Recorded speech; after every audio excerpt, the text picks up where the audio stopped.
அனைவருக்கும் வணக்கம் மக்களே.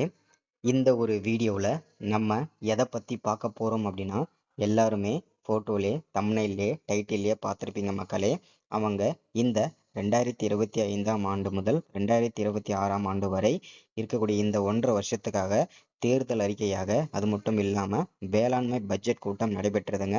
இந்த வேளாண்மை பட்ஜெட் கூட்டத்தில் ஒரு முக்கியமான அரசு தரப்புல இருந்து ஒரு ஸ்கீம் வந்து கொடுத்துருந்தாங்க.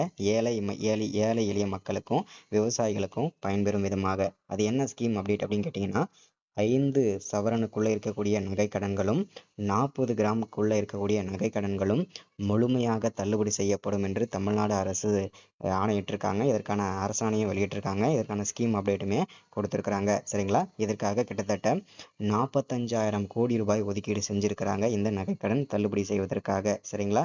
அதை தொடர்ந்து வந்து பார்த்தீங்கன்னாக்க, இந்த நகைக்கடனை தள்ளுபடி பெறுவதற்கான தகுதி உள்ள நபர்கள் யார், அதற்கான காரணம் என்ன, அதற்கான விளக்கம் என்னன்றதையும் அவங்களே மென்ஷன் பண்ணுறாங்க. அதே போல் தகுதி இல்லாத நபர்கள், இந்த நகைக்கடன் தள்ளுபடி வாங்குறதுல தகுதி இல்லாத நபர்கள் யார் யார், அதற்கான காரணத்தையும் அதற்கான விளக்கத்தையும் பார்த்து சொல்லியிருக்கிறாங்க. அதை பற்றின அப்டேட்டுமே நம்ம பார்க்க போகிறோம்.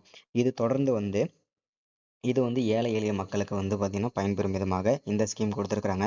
இன்னொரு ஸ்கீமும் கொடுத்துருக்காங்க. என்னென்னா, ஏழை விவசாயிகளுக்கு வந்து பார்த்தீங்கன்னாக்க பயிர்க்கடன் வாங்கியிருப்பாங்க இல்லையா, இதற்கு முன்பாக 2021க்கு அப்புறம் நீங்கள் பயிர்க்கடன் வாங்கியிருந்தீங்க அப்படின்னா உங்களுடைய நகைக்கடன்களும் சரி பயிர்க்கடன்களும் சரி முழுமையாக தள்ளுபடி செய்யப்படும்.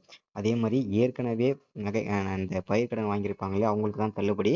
இப்போ நகைக்கடன் அதே மாதிரி பயிர்க்கடன் வாங்கியவங்களுக்கு தள்ளுபடி கிடையாதுன்றதையும் மென்ஷன் பண்ணுறாங்க. சரிங்களா? அதே போல் அதற்காக மீண்டும் விவசாயிகளுக்கு வந்து பயிர்க்கடனை வழங்குவதற்காக கிட்டத்தட்ட 17,000 கோடி ரூபாய் ஒதுக்கீடு செஞ்சிருக்கிறாங்க. ஏற்கனவே வாங்கிய பயிர்க்கடனை தள்ளுபடிக்காக 1,477 கோடி ரூபாய் ஒதுக்கீடு செஞ்சிருக்கிறாங்க. இந்த 2 ஸ்கீமை பற்றின முழு அப்டேட் தான் இந்த ஒரு வீடியோ முழுமையாக இருக்க போகுதுங்க.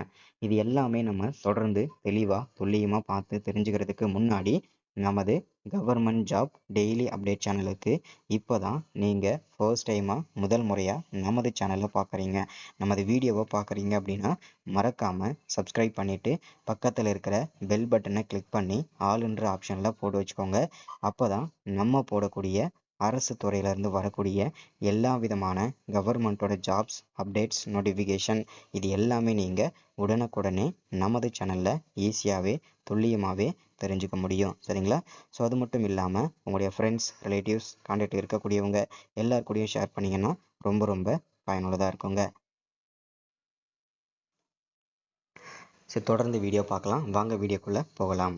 இங்கே தெளிவாக நமக்கு மென்ஷன் பண்ணி தெளிவாக சொல்லியிருக்கிறது என்னென்னா, 5 சவரன் நகைக்கடன் தள்ளுபடி. தகுதி உள்ளோர் யார், தகுதியற்றோர் யார், பட்டியலை தயாரிக்க ஒரு குழுவே அமைச்சிருக்கான்றதையும் சொல்லியிருக்கிறாங்க. கூட்டுறவு வங்கிகளில் 5 சவரன் வரைக்கான நகைக்கடன் தள்ளுபடி பெற தகுதியுள்ள நபர்களின் பட்டியலை தயாரிக்கும் பணிக்கு துணை பதிவாளர் தலைமையில் குழு அமைத்து தமிழக அரசு உத்தரவிட்டுள்ளது. இப்போ வந்து நகைக்கடன் பெற தகுதி உள்ளவங்க யார் யார், அதற்கான காரணத்தையும் சொல்கிறேன், தெளிவாக பார்த்துக்கோங்க. வீடியோ ஸ்கிப் பண்ணாமல் பாருங்கள். இங்கே சொல்லியிருக்காங்க, அரசாணைப்படி யாரெல்லாம் நகைக்கடன் பெற தள்ளுபடி பெற தகுதி உள்ளவங்க அப்படின்னு சொல்லியிருக்கிறாங்க. தமிழக அரசால் வழங்கப்பட்ட குடும்ப அட்டையில் வழங்கப்பட்டுள்ள 1 அல்லது 1க்கு மேற்பட்ட குடும்ப உறுப்பினர்கள், 1 அல்லது 1க்கு மேற்பட்ட கூட்டுறவு நிறுவனங்களில் 1 அல்லது 1க்கு மேற்பட்ட பொது நகைக்கடன்கள் பெற்றிருந்து அவர்களின் மொத்த நகைக்கடன்களின் மொத்த எடை 40 கிராம் வரை, அதாவது 5 பவுன் வரை இருந்தால் இதர தகுதிகளுக்குட்பட்டு அவர்களின் நகைக்கடன் தள்ளுபடி செய்யப்படும் அப்படின்னு சொல்கிறாங்க. உங்களுக்கு இன்னமும் சுருக்கமாக தெளிவாக சொல்லணும் அப்படின்னா, 5 சவரனுக்குள்ளே இருக்கக்கூடிய நகைக்கடன்களும் 40 கிராமுக்குள்ளே இருக்கக்கூடிய நகைக்கடன்களும் முழுமையாக தள்ளுபடி செய்யப்படும் அப்படின்றது தான் இதோட விளக்கங்க. சரிங்களா? ஸோ அதற்கான காரணம் பார்த்தாச்சு. இப்போ அதற்கான விளக்கம் சொல்கிறேன், நோட் பண்ணிக்கோங்க. தமிழக அரசால் வழங்கப்பட்ட குடும்ப அட்டை, ஆதார் எண் விவரங்களை சரியாக அளித்தவர்களுக்கு மட்டுமே நகைக்கடன் தள்ளுபடி வழங்கப்படும் அப்படின்னு சொல்கிறாங்க. அடுத்ததா, மறுவாழ்வு முகாம்களில் வசிக்கும் இலங்கை தமிழர்களுக்கு நகைக்கடன் தள்ளுபடி வழங்கப்படும் அப்படின்றதையும் மென்ஷன் பண்ணுறாங்க. அடுத்ததா, தமிழக அரசின் குடும்ப ஓய்வூதியதாரர்கள் நகைக்கடன் தள்ளுபடி பெற தகுதியானவங்க அப்படின்றத சொல்கிறாங்க. அடுத்ததா, தற்போது வரை செல்லுபடியாகக்கூடிய குடும்ப அட்டை வைத்துள்ள நகை கடன்தாரர்கள் தள்ளுபடி பெற தகுதியானவர்கள் அப்படின்றதையும் மென்ஷன் பண்ணுறாங்க. இப்போ நகைக்கடன் பெற தகுதி உள்ளவங்க யார் யாருன்றதை பார்த்தோம். அதற்கான காரணத்தையும் விளக்கத்தையும் பார்த்தோம். இப்போ அடுத்ததா நகைக்கடன் பெற தகுதி இல்லாத நபர்கள் யாரு, அதற்கான காரணத்தையும் அதற்கான விளக்கத்தையும் பார்க்க போகிறோம். சரிங்களா?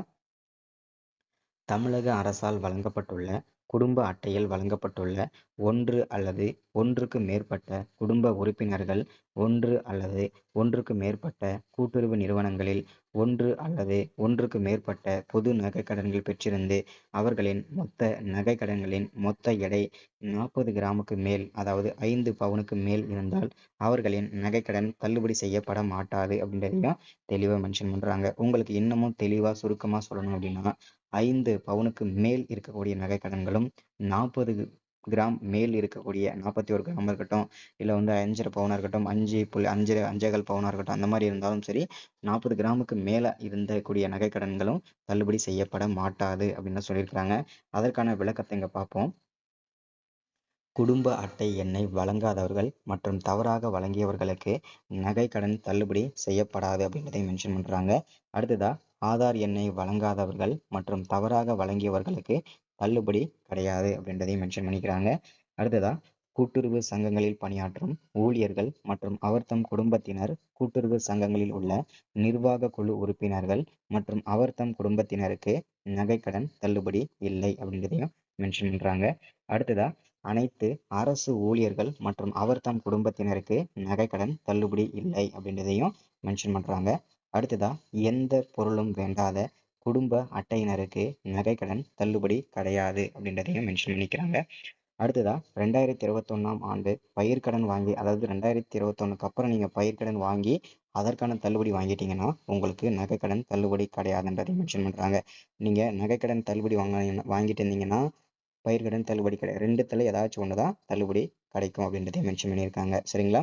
அடுத்ததா நகைக்கடனை முழுமையா செலுத்திருந்தீங்கனாலும் உங்களுக்கு தள்ளுபடி கிடையாது அப்படின்னு சொல்லியிருக்கிறாங்க.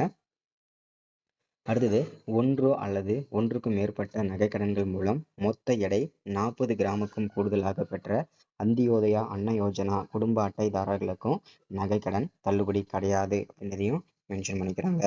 அடுத்ததா நகைகளே இல்லாமல் ஏட்டளவில் வழங்கப்பட்ட நகைக்கடன்களுக்கு தள்ளுபடி கிடையாது அப்படின்றதையும் மென்ஷன் பண்றாங்க.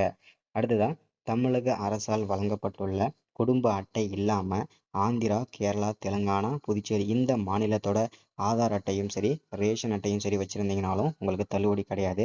அதே போல ஆதார் அட்டையில் இருக்கக்கூடிய அட்ரஸ் தமிழ்நாடோட அட்ரஸ் இல்லாம ஆந்திரா, கேரளா, தெலுங்கானா, புதுச்சேரி இந்த மாநிலங்களோட அட்ரஸ் இருந்தாலும் உங்களுக்கு நகைக்கடன் தள்ளுபடி கிடைக்காது அப்படின்றதையும் மென்ஷன் பண்ணிக்கிறாங்க. இன்னைக்கான கவர்மெண்டோட ஸ்கீம் அப்டேட் இதுதான். எல்லாரும் பயன்படுத்திக்கோங்க. மறக்காம சப்ஸ்கிரைப் பண்ணுங்க, லைக் பண்ணுங்க, ஷேர் பண்ணுங்க. தேங்க்யூ.